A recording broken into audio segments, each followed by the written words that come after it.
Hello friends, আসসালামু আলাইকুম। কেমন আছেন সবাই? আশা করি সবাই অনেক ভালো আছেন। এসকে গ্রাফিক্স চ্যানেল আপনাকে স্বাগতম। বন্ধুরা, আজকে আমি দেখাবো কিভাবে টেক্সটে আউটলাইন ইফেক্ট দিতে হয় সে বিষয়ে। প্রথমে টুলবারে আসলাম, টুলবার থেকে টাইপ টুল চুজ করলাম। ফন্টের সাইজটা আমি বড় করে নিচ্ছি। এখানে ক্লিক করলাম, এখানে লিখি আউটলাইন। সিলেকশন টুল সিলেক্ট করলাম, শিফট অল্টার সেপারেশন অনুযায়ী বড় করে নিচ্ছি। ফন্ট আমি চেঞ্জ করে দিই। আপনারা চাইলে পাশে ব্যবহার করে দিতে পারেন অল্টার চেপে। বন্ধুরা, এখানে দেখতে পাচ্ছেন স্টক। আপনারা চাইলে এখান থেকে স্টক দিতে পারেন, টেক্সে যে কোনো টেক্সে স্টক দিতে পারেন। আমি দেখাচ্ছি, আপনারা হয়তো বুঝতে পারতেছেন না এখানে স্টক হচ্ছে, কারণ ব্ল্যাকের ভিতর ব্ল্যাক, ফিল কালারটাও ব্ল্যাক, স্টকটাও ব্ল্যাক, এর জন্য দেখা যাচ্ছে না। আমি উইন্ডোতে আসি, কালারে আসবো, কালার আমি স্টক কালারটা অফ করে স্টক কালারটা চেঞ্জ করে দিচ্ছি। আপনারা যে কোনো কালার দিতে পারেন। দেখতে পাচ্ছেন আমার স্টকে ম্যাজেন্টা কালার শো করতেছে। আপনারা চাইলে অন্য কোনো কালারও শো করাতে পারেন। এইভাবে আপনারা অতি সহজে টেক্সটে আউটলাইন ইফেক্ট দিতে পারেন। আরেকটা ওয়ে আছে টেক্সটে আউটলাইন ইফেক্ট দেওয়ার, আমি দেখাচ্ছি।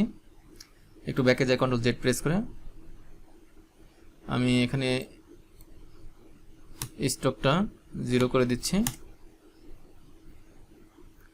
এই টেক্সটকে আমি আউটলাইন করব। মাউস রাইট ক্লিক করে ক্রিয়েট আউটলাইন। কালারটা আমি চেঞ্জ করে নিচ্ছি, কালারটা আমি রেড করে দিই।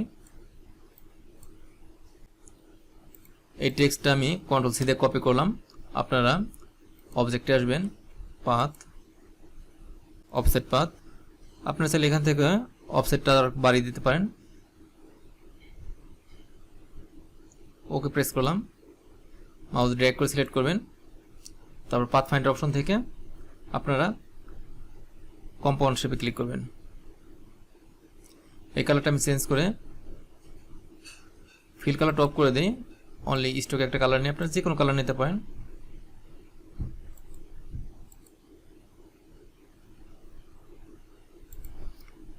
কন্ট্রোল সি দিয়ে আমি রেড টেক্সটটা কপি করেছিলাম, কন্ট্রোল এফ দিয়ে পেস্ট ইন ফন্ট করলাম।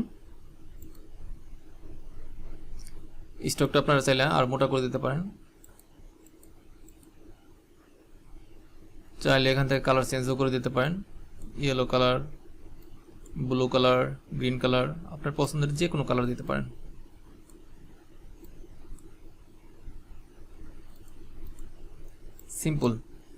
সিম্পল দুটি ওয়ে দেখালাম টেক্সটে আউটলাইন ইফেক্ট দেওয়ার জন্য। আমার এই টিউটোরিয়ালটি ভালো লাগলে ভিডিওতে একটি লাইক দিবেন। আর আপনারা যদি আমার চ্যানেল নতুন দর্শক হয়ে থাকেন, প্লিজ আমার চ্যানেলটি সাবস্ক্রাইব করে পাশে থাকবেন। কথা হবে নেক্সট ভিডিওতে। সে পর্যন্ত সবাই ভালো থাকবেন। আল্লাহ হাফেজ।